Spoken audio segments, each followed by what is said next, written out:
How's the show been so far? Good? Great. Off to a good start. Day one. Day one. I'm telling you, it's a beautiful thing. Celebration of Creativation 2020. Okay, so we are going to talk about distress for the hour, and I'm going to talk about what's new, really. And I'll try to kind of touch base on the different mediums. The biggest one, of course, are distress embossing glazes. So these embossing glazes, they are embossing powders.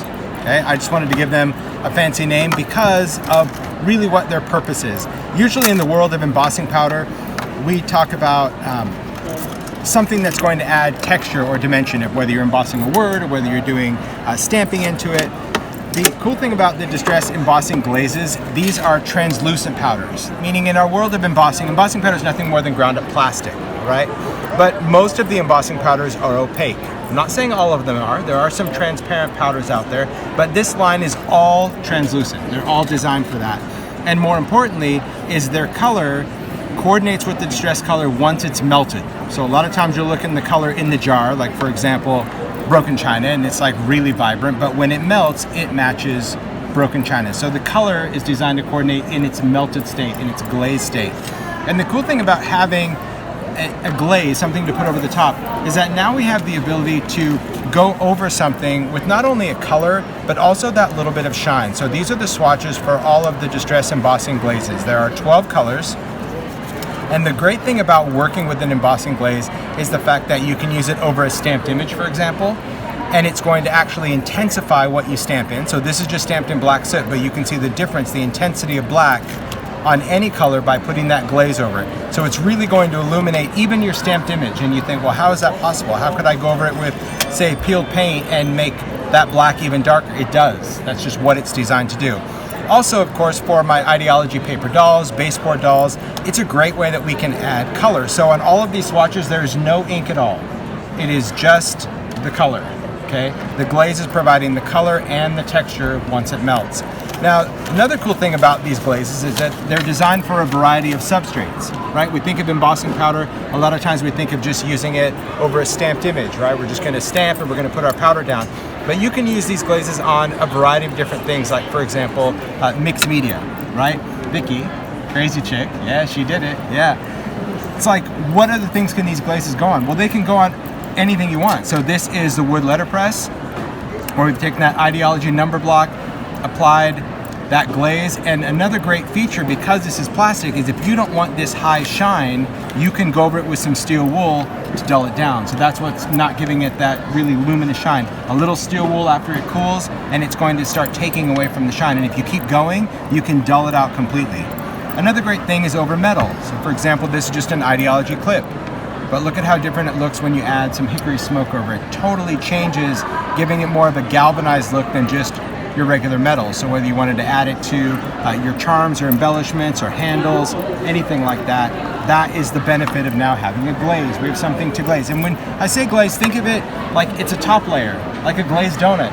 Glazed donut, the glaze isn't inside, it's over the top of something. So whether it's going to be over the top of your ephemera, your stamped images, your embellishments, that's the purpose. And another cool thing, because it is a color, it's a tint, it's going to also change how your backgrounds are. So whether we're working on an inked background or whether we're working on an oxide background, a glaze is going to give us a completely different effect than just clear embossing powder. Because you might be thinking, well, hello, Captain Obvious. I'll just take my clear embossing powder and I'll just do that and it'll glaze. Yeah, and that's what you're gonna get. Yeah, it's shiny, but it adds no depth. The glaze, because it has color, it's going to allow you to put it over the top. And because it's thin enough, once you emboss it, you can still go in and still create texture by wrinkling it up, adding some pliable factors. Now, when it comes to having some type of product like a glaze, embossing powder needs something to stick to, right? And there's different embossing inks. We've had distress embossing ink, people use Versamark. You can use anything that you want to emboss with the glaze. There's nothing special about that. So whatever you like to emboss with. But as a maker, I wanted different ways to apply my ink. So we came out with embossing pens. Now there's nothing special about these. So if you already have an embossing pen, bonus, use it, okay? You don't need the distress brand. But the distress embossing pen is nothing more than the embossing ink in a pen form. And you buy it in a 2-pack, there's a brush and a bullet. And I wanted something that's going to be very wet, very juicy, and that's what's going to allow me to add my ink to something like a paper doll to glaze. And I'm going to demo all this in just a minute. The other thing though that was important to me was being able to add a glaze to a large substrate, a piece of chipboard, a tag, a letterpress number, the background of a tag, an art journal, something like that. And that's really why I wanted to do a dabber. Now Ranger has an embossing dabber. Not a fan of it, to be honest, because it is that sponge top like a paint dabber, and that adds too much juice. The thing to understand about embossing ink, this is glycerin based. It's that, if you ever felt it, it's very oily, kind of sticky. If you get too much of this ink on a surface and you try to melt with your powder, especially mixed media, if that ink doesn't have a chance to evaporate or dry off, even though your powder melts, it's gonna slide right off, right? Been there, done that. So the dabber is the same ink that's in here, but it's just on a felt top, right? Just like what you would see with a stamp cleaner or a stain. And that felt top is everything, because if I go to apply it onto paper, I'm just getting a very, very light application of my embossing ink. It's on there, but it's very light, almost dry, but it is wet enough that all of my powder is going to stick to it. And some people think, ooh, it's got to be really juicy, so I'm just going to go in and, yeah, do this. Well, you could do that, but that really defeats the whole purpose of that. For that matter, you should have just smashed your ink pad on there. And that's really why I wanted something. I wanted to be able to go around the edge of something, right? Really haphazard and create that glazed edge. So that's why I wanted to do a dabber. So to me, that is special in the fact of its delivery system. I like how that's delivered. And you can apply it to a stamp. Now, because it has a fabric top, if you are going to use it on a stamp, I would dab some first and then glide it across to spread it out, okay? Because it's designed to put a thin layer down. So what can we do with glazes? Well, glazes are designed to glaze something. So here's a great color swatch example, right? This shows you the true glaze color over white, right? That's the background over the stamped image. The paper dolls show you the glazes over different gray tone levels, right? Whether it's going to be a light gray tone or a dark, and you're welcome to pass these around. I know a lot of people are doing videos. Get your great camera shot. Maybe someone can be your Vanna and be like, cool. So feel free to pass these around. But this is a swatch that is over an inked background. So I just used brown distress ink, put it on there, created a background. This is frayed burlap. And then I just went in with my dabber and I just swatched. Right? So this is Tattered Rose, this is Fired Brick, this is Rusty Hinge, Fossilized Amber, Cracked Pistachio, Peeled Paint, Broken China, Weathered Wood, Antique Linen, Vintage Photo, Walnut Stain, and Hickory Smoke. So you can recognize those distress colors, but when you put a glaze over something inked, it's incredible. Because not only do you get that color over brown, you guys, we also get all of those cool effects that this background initially had. Every water drop, every ink spill, everything that we did, we see through it. And that's what makes the glazes really a whole different mixed media layer. I didn't invent embossing powder, not claiming to. And I know there's a lot of different ones, but I created a powder that's going to work with distress the way I wanted it to do. I wanted to be able to add that color, add that light bit of texture to it, and still bring out what I love about distress. I wanted something that's not going to react to that distress underneath, but also would work great with oxide. Right? So let's do a demo on the glaze and just kind of share how it works. And then I'll get into like some other funky stuff, you know, baby steps. So first thing we'll talk about is just over something stamped, right? So I'll just take, it could be mixed media heavy stock, it could be watercolor, it could be any of that. And we'll take a stamped image. I'll take this. Let's use some archival. Do I have any out? There we go. Perfect. We'll take some type of stamping block. Okay. I was just looking, I'm like, if I brought it out, I'll use it, but I didn't, so I won't. We're just gonna use this. I'm not alone. You know it. Any maker that goes to stamp, you just look for the slick substrate, anything close. Sometimes it's a drinking glass, the back of your, I've used my iPhone more than I care to admit. It's a really good, strong stamping block. It is, because I'm just like, there you go. Mario walks in, he's like, what are you doing? I'm like, I didn't take out the platform, just leave me alone. All right. That's what we do. All right, but this is just to show you a stamped image. It doesn't matter how clear, but I know that this is faded text. Oh, that's not good at all. Oh, I actually like that. I'm changing my mind. Because now I'm going to try something totally different.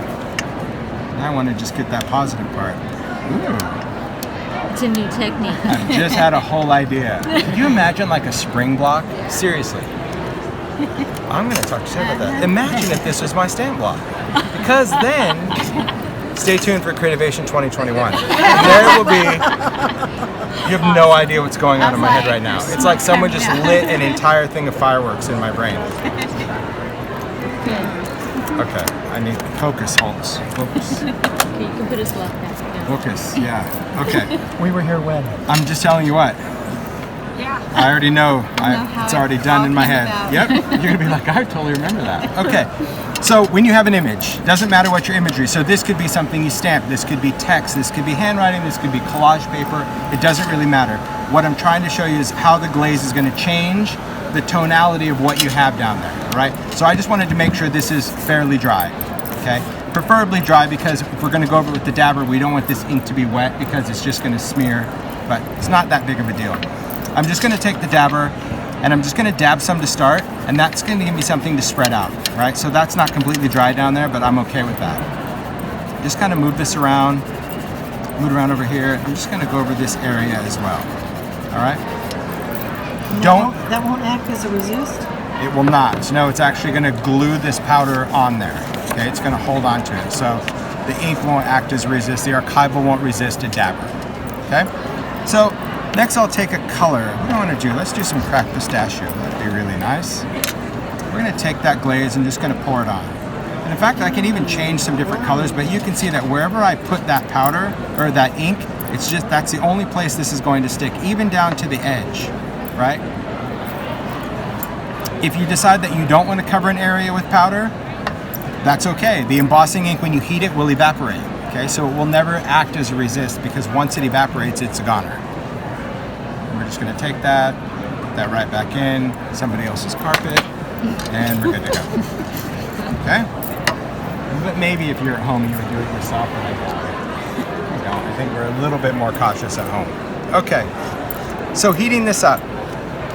When you emboss it, it has the same melting temp as any other embossing powder, but its granule, I would say, is not super fine detail, and it's not standard embossing powder. It's somewhere in between, and you'll understand why in just a bit. So embossing. If you've seen any videos, you know that I love the Ranger Heat It tool. It's a craft tool. I use it for drying ink, drying paint, drying glue, doing everything, but I don't use it for embossing, okay? It's a craft tool. I prefer an embossing gun for embossing. That's just what it is. Same temperature, 340 degrees, but this focuses heat, and we need to melt this plastic, so that's really why I like it. When you use an embossing gun, just heat it up. How do you know if it's heated up? Put your hand in front of it. If it's hot, you're good. But there are some tips when it comes to embossing. If you can hold your paper off of your work surface to heat it, it will emboss in half the time. Almost instantly, because your heat can pass through the paper, and that is what melts the powder. So in addition to holding this up, it's going to keep my paper pretty flat, right? If you have a tendency to emboss your card laying on a table, you'll notice that your card curls up on the end, and that's because heat rises. So if you have your paper down, the heat's going up somewhere, and that's what curls your card left to right. So I'm just gonna pass this through, just doing some sections, and I'll kind of hold this up as I see it. But you can see as it's melting, that black is becoming really intense. Right there. Look at that. It just like comes into focus. And I'm just kind of passing this around. There we go. Better light. Probably not for you guys, but way better for my eyes. Because I can just see when it's melted. There we go. Just pass it around like scanning a barcode. Now that it's melted, now it would be a resist, right? So when this melts, this is going to allow me to go over with ink or oxide or all sorts of things, which I will show you. Right, now when you get up to your hand, move your hand, okay? It's pretty simple, but sometimes we forget because we're so busy watching the magic melt. You laughed because you've done it, that's all I'm saying. You're not laughing at me, you're laughing with me, because you're like, I've totally been there, where you're so busy watching the magic melt and you just creep right up to your thumb and you're like, yeah, that's how it is. You're like, wait. All right, so now we have a glazed surface. So you can see that our imaging, especially here where I don't have any powder, see how much more intense, more black that is? Because the color, regardless of the color you do, is really going to intensify what you have down there. There's other things we can do, and I'll start throwing in inks in a second. Let's take one of the Ideology dolls, or drop some tape. I can't use purple tape or green tape, I need black tape. All right, So we can take a doll, and the cool thing is that we can go from there to there just by using the glaze. We don't need any ink of any kind, and you can get as fancy as you want with this. You can certainly go in and do different colors and say, I want the dress this color and the shirt that color and whatever. You have a brush and a bullet tip. I prefer, if I'm going to be painting or coloring, I like to use a brush, and for those that do a lot of handwriting or anything like that, you can also use this for brush lettering. And you can see, and I'll try to play it to each camera. Can you see that shine? Tell me when you see the shine of the ink. Can you see it? Where I've just applied it. Can you see it? Oh, yeah. You get it? So when you apply that ink, because it's a clear ink, you'll see where it's wet.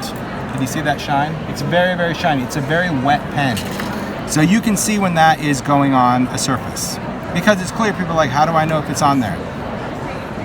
Do you have to use a pen? No, if you're really good with a dabber or you want to use a paintbrush and a re-inker or anything like that, you can. I just think that the purpose of the pen is to make it easy. Now, if you get this ink where you don't want it, I would suggest wiping it off before you apply the glaze, right? Because if you have to wipe off the ink and the powder, you'll get like a weird little buildup ring around it. We're just going to do the whole thing. I'm not going to make her face green. I will go over her belt though, why not? I'll probably use blue this time. And I'm just going to leave her little ruffle, her little collar alone. All right. So I'm just taking a look at this. This looks pretty good to me. You have plenty of open time for this. I would say 10, 15 minutes easy open time. And then we'll go in, add color. Pink dress, red dress, what color? Pink. It's Tattered Rose because I had to pick. That's all. And I do. I would have too, but I don't do that. Anytime I have a new product line, and this is completely true even when I did archivals, because I can't pick a favorite and I will always have regret, I take the palette, I sort it by group, and I pick, and you get what you get, and you don't throw a fit. That's it. So I took all the pinks, and I'm like, the pink is, I'm like, Tattered Rose. But once you break the rule, you will never get a palette at 12. You'll be like, I will wait till I get picked raspberry. Like, it's just, it never is. So my hope always is that Ranger will do all the colors because, yeah, there's nothing wrong with Tattered Rose, but right now I'm kind of jiving on Pick Raspberry right now. But then, you know, you get some victories. Yeah, like, I mean, this could have been Bundled Sage. Nothing against Bundled Sage, but it could have been. So when Pistachio came out, I'm all, yes! Like, yeah, and it's the truth, because that is how I do it. Because there's no way I can choose, because I'll always say, I should have done that. Should have stuck with Tattered Rose. You know what I mean? Yep. There's always going to be that project that a certain color would have been better for. So it's been what's worked for me all these years. Even when I did crayons, like it's the same crazy thing. All right. Now we're going to glaze this doll, so I just put it on, put the glaze on, and we're going to do this. And this is what I love about seeing those colors. And Tattered Rose, really, believe it or not, was a great color to choose because you get that vintage pink color, and you can see that it melts to that same color that our ink would have been.